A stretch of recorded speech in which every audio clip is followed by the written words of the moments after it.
Hello, I'm Jim Cornwall, and this is the WalkingPost.com podcast.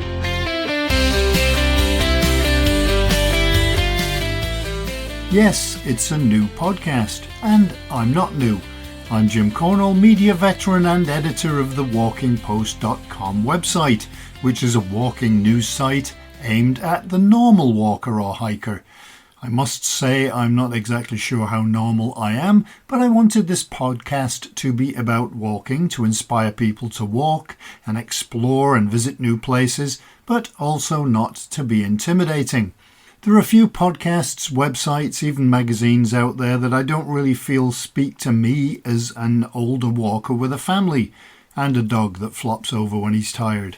I haven't run the Pennine Way in 6 hours, nor have I climbed the Matterhorn backwards. I also can't afford those cool advertised jackets that only cost £750, and none of the boots that I try on fit. So I don't have all the amazing gear. So what the podcast is going to be then is hopefully a bit of everything. Interviews, features, and maybe even some of my pet peeves about walking. Well, not actually about walking, more some of the things that annoy me while I'm walking. We'll feature the latest clothing and equipment. We'll let you know about books that have just been published, new walks, walking holidays, long distance paths, urban walks, walking festivals, and so on. It's meant to be very diverse. And of course, we love to hear from listeners with your questions, ideas, and even comments, as long as they're nice.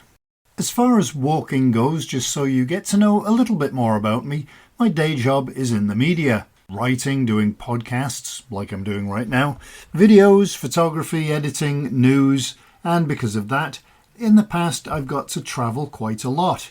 I don't do as much now, but when I do travel, I usually try and combine those trips with walks. Add in the fact that I've lived in North America and quite a few parts of the UK over the years, and I've done a lot of walking in a lot of countries, and I love it. And for the record, I currently live in Scotland, where there is wonderful scenery, amazing walks, and for a few days a year, you can actually see the views from the tops of hills and mountains. I'm recording this while it's pouring with rain outside, there are winds of 50 miles an hour, and it's just a typical day.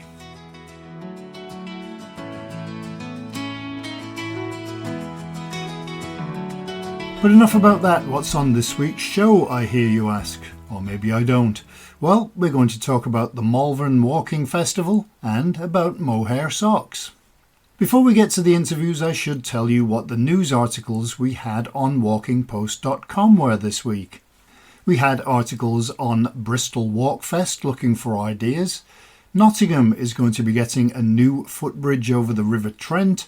And a science article looked at smart insoles, which was intriguing. Apparently they can measure all kinds of different things with them.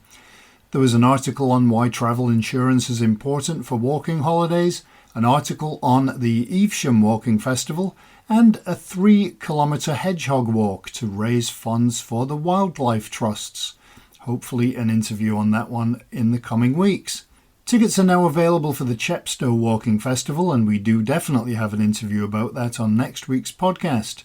Finally in the news, 14 new trails are being created in the Azores, as if you would really need an excuse to go there. Okay, time for this week's interviews.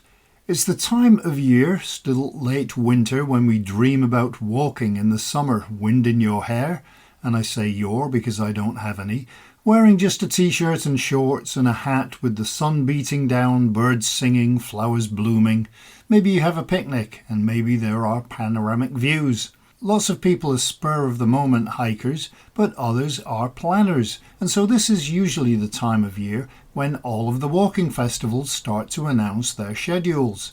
And there are lots of them, spread out from spring through to autumn usually, although there are plenty in different countries as well, just to make up for our winter.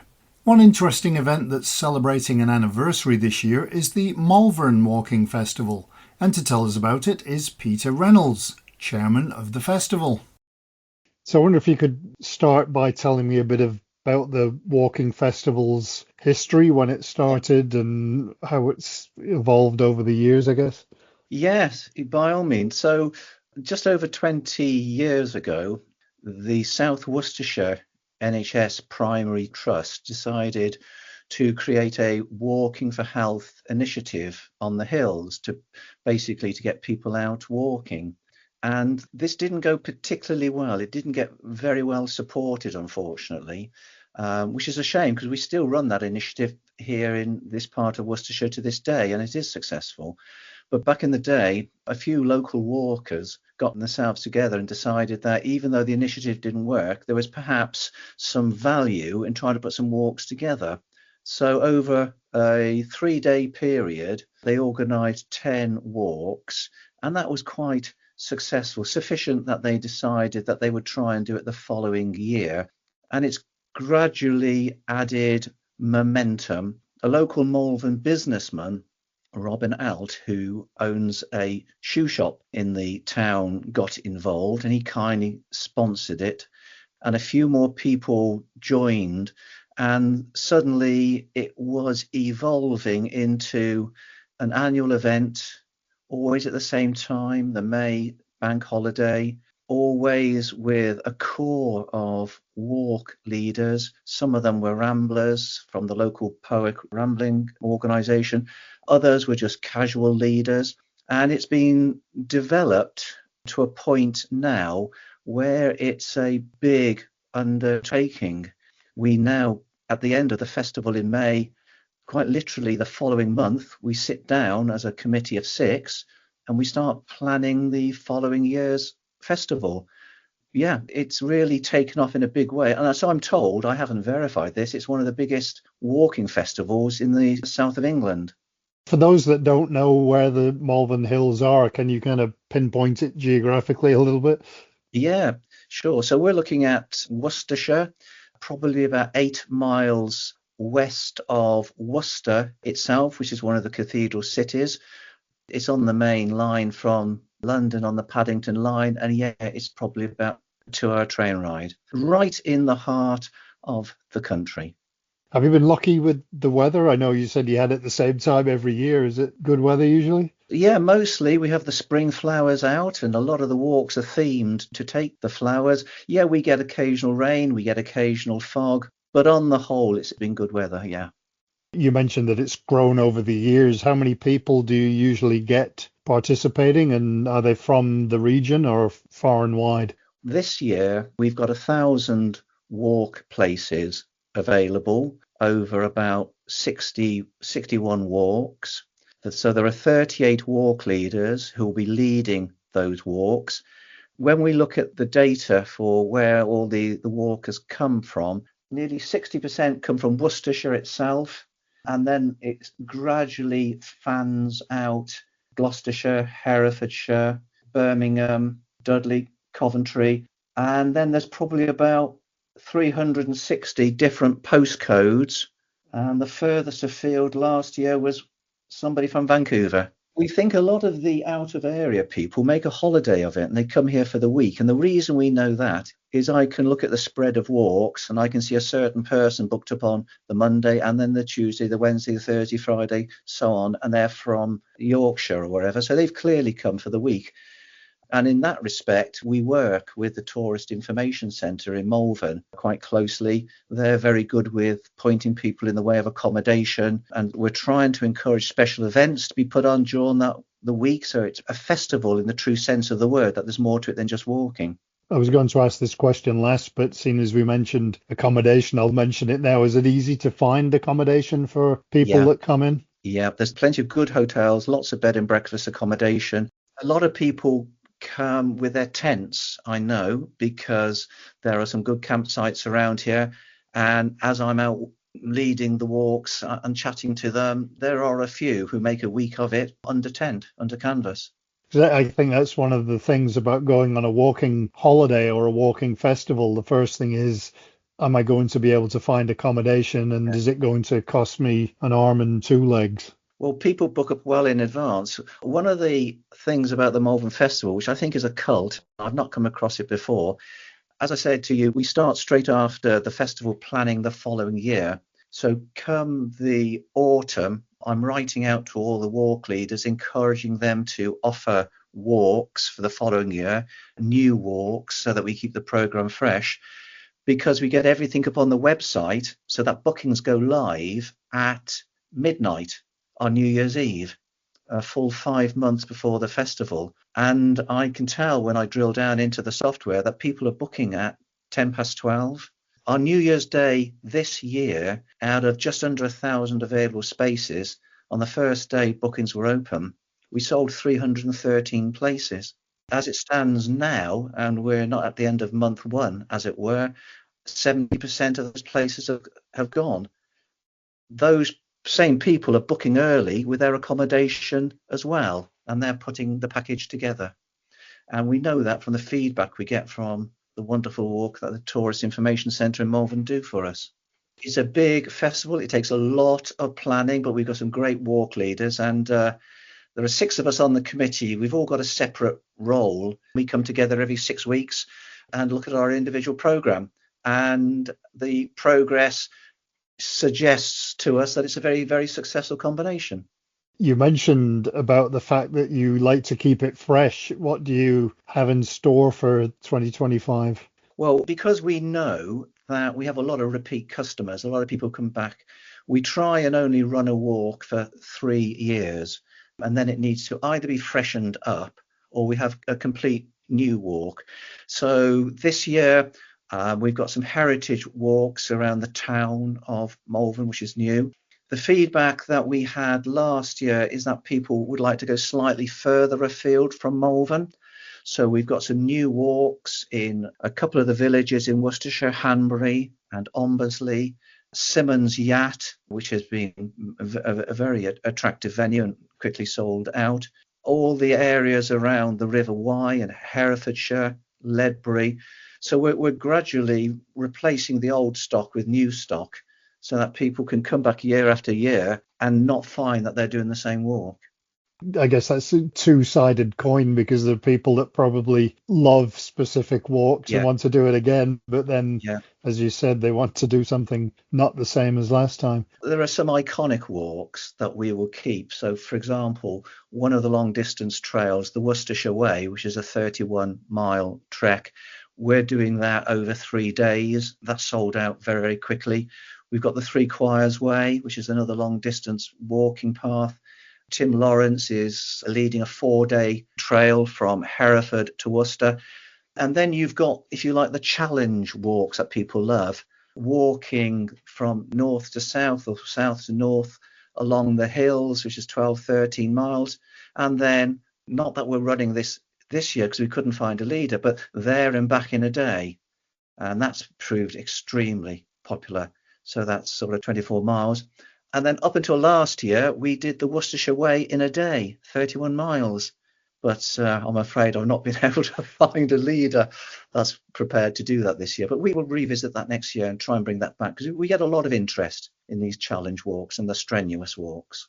You have walks that vary in how strenuous they are to accommodate different skill levels. Yeah, we grade the walks on the website. So when people look, they can see, are they gentle, moderate, hard, strenuous, challenging, and we put the definitions on, and then we spread that across the program on walks, which we do between 2 miles and 20 miles, and then we spread that across half-day walks, full-day walks, evening walks, so that when you look at the matrix of the timetable of these 61 walks, you've got 9 days of 6 or 7 different types of walks. So we try to make it as varied as possible with new themes. We do historical themes because, of course, we've got the proximity of the Iron Age fort here and the English Civil War. The geology is great on the Malvern Hills, going back to the Cambrian and the Silurian rocks. People like music, themed walks, because, of course, we've got Elgar, who would have walked these hills, and it's said that he composed the Dream of Gerontius, walking along those hills. We have walks based on singing, which is popular, yoga as you go. It's only limited by people's imagination and the fantastic enthusiasm shown by our walk leaders. Is it suitable for everyone? I mean, are they child friendly, dog friendly? We took a decision some time ago not to allow dogs. There are cattle and to a certain extent sheep that wander free on the hills. So we thought the easiest way to take away confusion is to say no. Some of the walks have stiles, some of the walks don't have stiles, but we say that in the description so that people can see whether or not it's for them. And we will always give them an indication of what the terrain is like. Because it's the May half term, we do get children from time to time, and they're very, very welcome. And we tend to do some of the shorter walks for them, not exclusively, but that seems to work well. Yes, it's a very good mix. Could you maybe go through some of the details, the dates and the cost and how people book, etc.? Yeah, the festival this year is 9 days of walking from Saturday the 24th of May until Sunday the 1st of June. In the early days, the walks were free, but we now carry sufficient overheads. The upkeep of the website in particular, we charge £5 for every walk, unless we need coaches for linear walks. So, for example, the 4-day Hereford to Worcester stretch requires coaches, and the 3-day Worcestershire Way requires coaches, and then they are priced at cost accordingly. So the one walk was £65, or the trail, and the other walk was £40. Nevertheless, they sold out within the first couple of days because people recognise, the value of that. What we try to do, because we're not a charity, we're just a group of friends who put this together, is we try and attract enough income to cover the costs, and then we make a small donation of about £1,000 to the Midlands Air Ambulance, who were always there for us, rescuing people on the hills. But luckily for the festival itself, we've never had to call upon them. Do you have to plan for different contingencies of people getting injured on walks or not being able to make it because they're suffering from exhaustion or whatever? I mean, we've done our risk assessments, and each walk leader will have the details of every walker together with the emergency numbers that they need to call if there's an accident. And then if the walk leader gets into a situation with his group, he's given a rota of numbers that he can call, predominantly us on the committee, and then we can decide what needs to be done. So yes, it is very well governed in that respect. And generally speaking, because we send a lot of details out ahead of the walks, everybody turns up adequately dressed with boots, water bottles, hats, cream, whatever. It's a very responsible outfit, and people recognise us on the hills, and they know it's the week of the festival, and it's all good camaraderie. Have there been any specific, I don't necessarily incidents, but memories that you've had of anything over the many years of the event? There's one, I'll say, which might make you chuckle, and that was last year. We met at a railway station at Colwell Railway Station to go to Ledbury, and then we walked back. And on the day, it was one of the train drivers' strikes, so we had no train. But we realised that just a few days before, and very, very quickly managed to get a coach in place. Otherwise, we'd been walking both ways. Yeah. Well, it sounds like it's going to be a great event. So thanks. Well, we're all looking forward to it, indeed. Yeah. So there's a website people can go to, Jim, which is www.malvernwalking.uk. It shows all of the walks. You can drill down into it, those that are fully booked. So 22 of those walks are fully booked now. That leaves just short of 40 available. We're starting to build up the website this year, and we'll be running a photo competition. If people send in interesting photographs connected with the festival, without identifying faces, of course, then we're going to put those onto a gallery that we're creating on the website, and there'll be a suitable prize. So there are 38 walk leaders, so I'm hoping for at least 38 photographs to come back. Do you have a waiting list, or is it that Yes. once it's booked, it's booked? It's one of the new facilities. Our software has been developed by a wonderful little software house in Malvern called Napita, two lovely ladies, Mandy and Catherine, and they have this year put on a waiting list facility, and it works because we do get cancellations. We do get people who book up in January full of enthusiasm, and for whatever reason, come May, they can't make it. We like the walks to go off as full as possible, and that waiting list facility is going to enable that.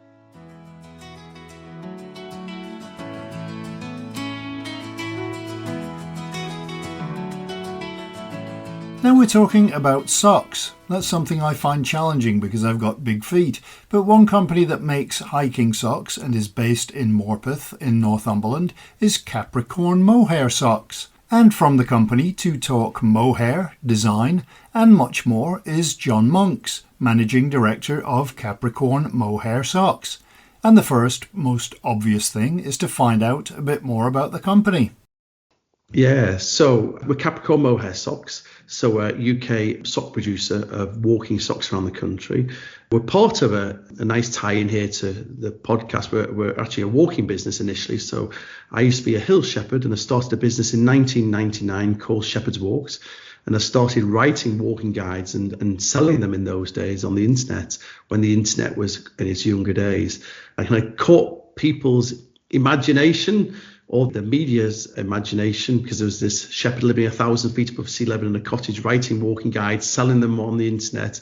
So I quickly grew this mini business, and I ended up in the Telegraph, the Guardian. I was on Country File. I was been on Ramblings with Claire Balding a couple of times. So I grew. Now, as Shepherd's Walks grew as a business, we started looking at other products we could sell that kind of related to it.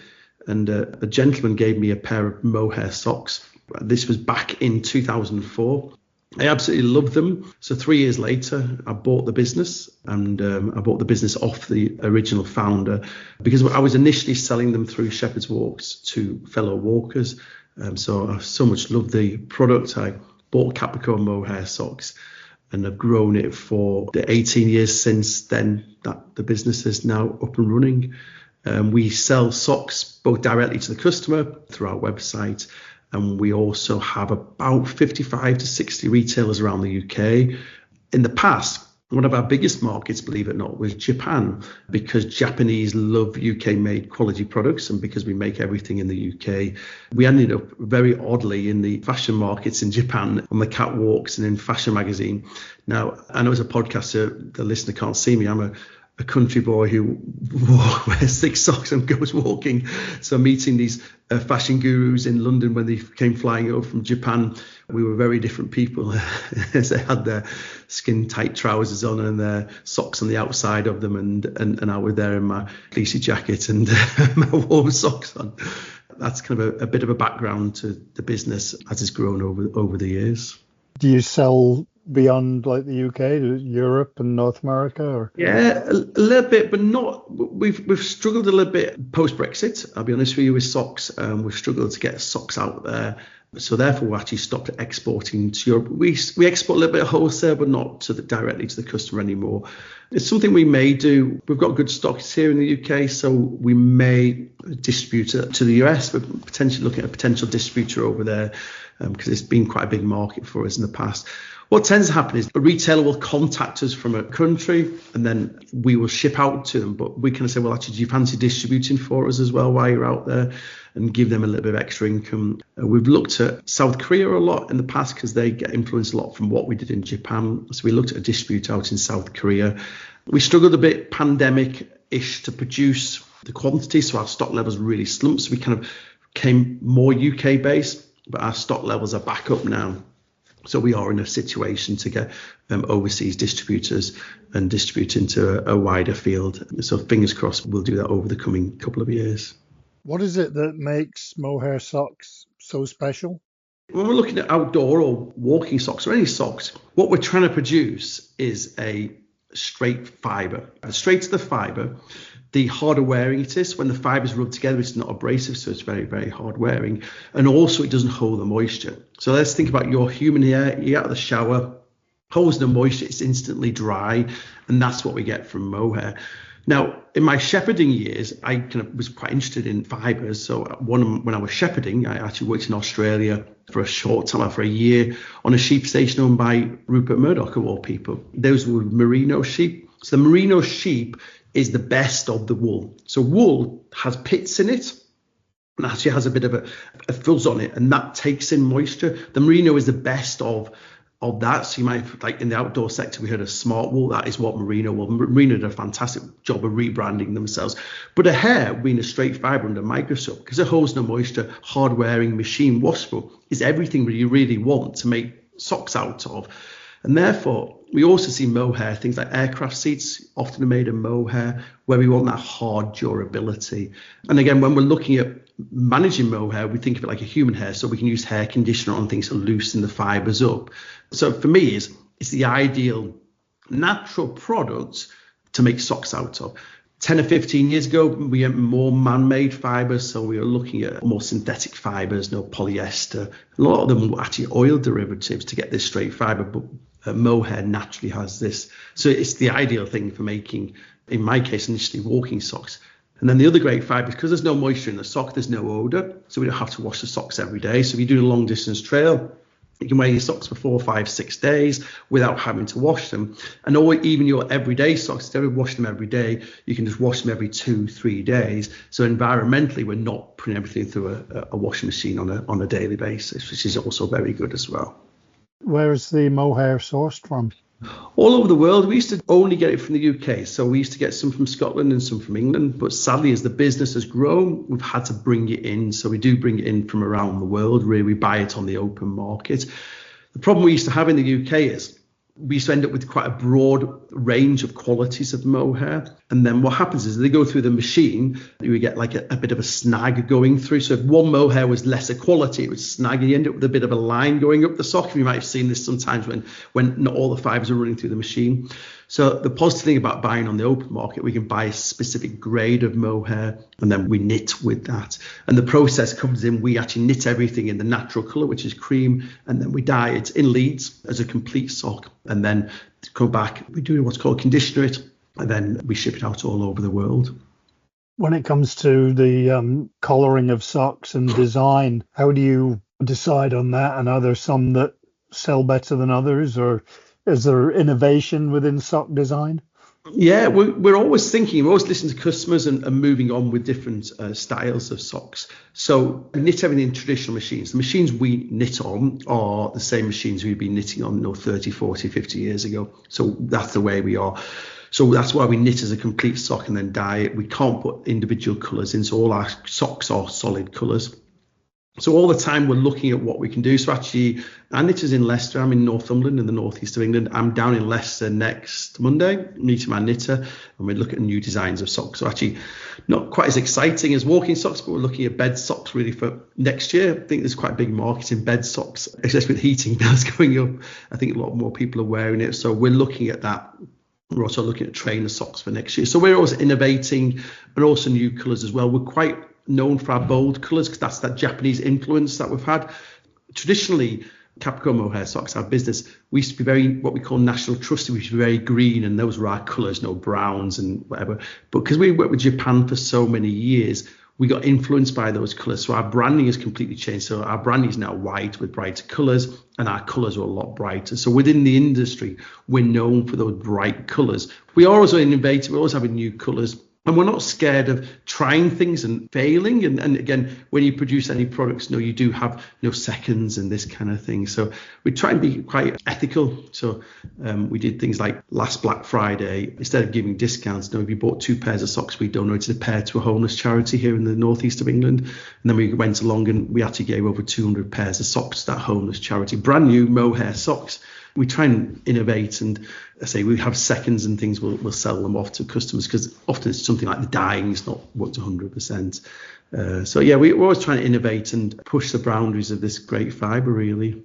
You mentioned how you could wear them on a long distance walk. Are they durable for a long time? Yeah. So I always say, 1,000 miles of a pair of socks, but I think we're nearer, 1,200, maybe 1,500 miles of a pair of socks. So I still walk a lot. So I'd still do a lot of ultra events. I don't know if you know the Spine race. I did the Spine Challenger North last year, which is 160 miles in my mohair socks. Did Spine Challenger North the year before, which is 109 miles in my mohair socks. So I do a lot of training, I'm out for training walking 2 weeks time, which is like 67 miles in 22 hours or something. So I do it in our socks. So very hard and durable, perfect for these kind of events, a lot of ultra events, hard wearing. It's amazing actually, because what I've learned from doing this is actually one of the worst things for any sock, whether it's mohair or any other fibre, is actually the dyeing process. So if you can wear natural colours, undyed socks, you'll find they're a lot kinder to your feet. And are they good for both winter and summer? Because I know sometimes you get socks that are warm in the winter, but then equally they're really warm in the summer as well. That's quite an interesting thing in the walking front, where in the time we've been in business, the 18 years, people's footwear has changed that they're walking. So again, 18 years ago, most people, 95% people wore a walking boot. That was what we saw. So our walking socks, we either had long length walking socks or ankle length walking socks, and they just had a thick terry toweling loop that ran throughout its length. But over the last 10 years, a lot more people are wearing a walking trainer or a lighter walking shoe. And therefore, we now have a thinner sock, which doesn't has that terry toweling loop that runs down. Again, when you're in with a thinner sock, again, in the outdoor sector, you struggle a little bit with the elastic. So we put Lycra in there. So we've started putting a lot more Lycra in those socks, which gives it only 1.5%, gives it a little bit more flexibility. For walking trainers, we now have a far thinner sock, which we used to sell many years ago as a golf sock, but now we've innovated that, moved it forward and made it more into a walking trainer sock, which is a lot thinner. And I say a lot more people, especially ladies, a lot of ladies now will just wear walking trainers rather than heavier boots. You do different sizes and different lengths? Yeah. So if I tell you, we have, including our colours, we have about 180, 190 what we call SKUs, different options. So yeah, we do. So we have fashions have changed over the years. So again, longer socks seems less fashionable than what they were a number of years ago. Most people seem to be wearing an ankle length, but all our ankle length walking socks are quite long ankle length because to be worn with a boot. Very, very popular is like a loose top sock now. So a loose top sock will stay up without drooping down. A lot of people don't like elastication around the top of the sock. So what you do there with a sock, you put ribs in it to give it some strength, to hold it up, and then put non-elastication around the top. A lot of people you see now, a lot of ladies will walk in leggings and this kind of thing, and they will put the socks on the outside of the leggings. So a loose top sock will sit on the outside of leggings when they're out walking. And again, colours are very, very important there, because actually it's quite an important part of their dress. So actually they've often got black leggings on and bright trainers or whatever, but then a nice bright sock, a purple or a pink or something that really is their character. We do some with just padding on the sole and then just around the back of the heel, because again, we also do things like Wellington boot socks. We're very rural where we are, so a lot of farmers will buy our socks to put in their Wellington boots, work boots. Again, the nice thing, as we discussed, the properties of mohairs doesn't smell. So a lot of the farmers leave the socks stuffed in the welly boots, put them back on the next day. A lot of dog walkers as well, because again, people who walk their dogs with Wellington boots on in winter can just leave the welly socks in the welly boots and wash them every 2 or 3 weeks rather than having to wash them every couple of days, because they have this great property that they do not smell.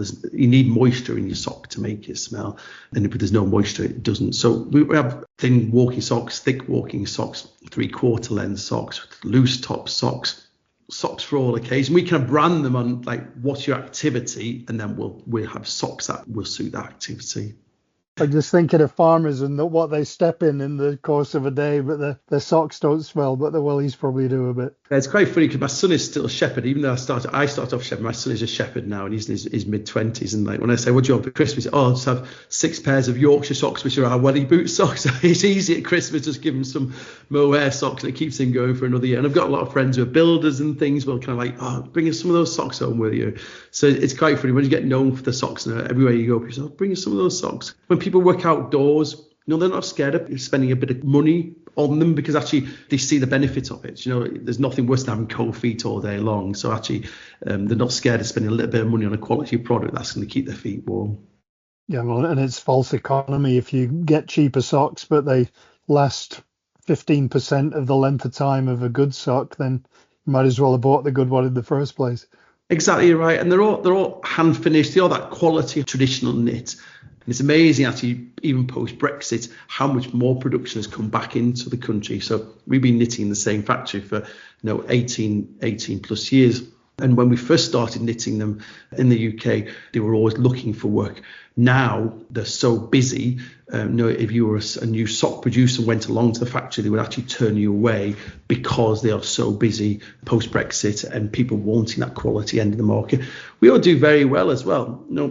If the country goes through a bit of recession, our sock sales actually increase. You get a pair of socks for Christmas, a pair of novelty socks. When the world's booming and everything's happy, you get your Santa Claus socks. You kind of laugh at, put them in the drawer and never wear them. Now, actually, when things are a bit tougher, that's a bit frowned upon, really, because actually it's just a waste of everything in the world. Where actually now you get a pair of quality socks with a catalog that goes with it, that tells you how they've been produced and the properties of mohair. It's a really nice Christmas present. So actually, and our socks aren't cheap. Our walking socks are £25, everyday socks are £17, £18. So actually, it is a nice present to give, and then people do ring you up after Christmas. I've got these for Christmas. Can I have some more? Because they start replacing their whole sock drawer with our Capricorn Mohair Socks.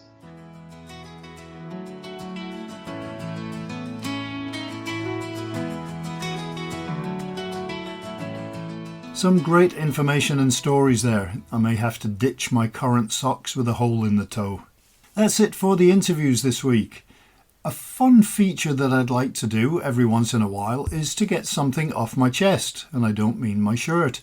It's some of the things that drive me a little bit crazy about walking, even though I love walking and I'd be out in the hills or on the beach every day if I could. Of course, it would be great to hear your pet peeves as well. I've talked to other people about their annoyances, and it seems that many of them are similar.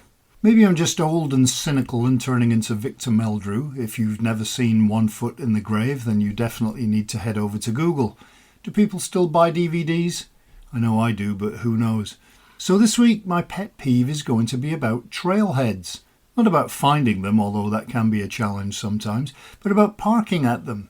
I don't mind paying to park, although sometimes I do get a bit annoyed by car parks that either only hold 2 cars or have so many potholes in them that are so deep that Lord Lucan might be living in one of them. When you get there early, it's not an issue, but when the midday or early afternoon crowd show up, you see cars parked everywhere. And they figure that in spite of all those cars, that there must be somewhere right at the trailhead that they can park. And so they crawl along looking for a spot, blocking traffic and walkers, and then they ignore a spot a quarter of a mile away because that's way too far, and continue driving only to find the car park is indeed full. They then crawl back again, that spot at quarter of a mile is full, so any further than that is way too far, and they do a 48-point turn and head back to the car park, where they wait with their engine running. Then after 10 minutes, because no one has left, they give up and decide that that spot right by the entrance is just about big enough to squeeze a car in, even if the end sticks out and 2 other cars won't have enough room to open their doors. And it blocks a part of the footpath as well. I do feel a bit better now, but on a serious note, I have in the past seen several news articles about the emergency services having had similar problems with inconsiderate parking when they've needed access, so it's not just me. At this point, I should tell you who we have for guests on the show next week. As of right now, it's a look at the Chepstow Walking Festival and a feature on the Hedgehog Walk and how that connects to Timmy Time. Anyway, I hope you enjoyed the Walking Post podcast from walkingpost.com and that you'll subscribe to it so you don't miss one, and also that you'll visit the website. Also, have a great week ahead with at least one wonderful walk in it. The forecast here is for rain this weekend, but nothing new there. So, until next time, happy trails!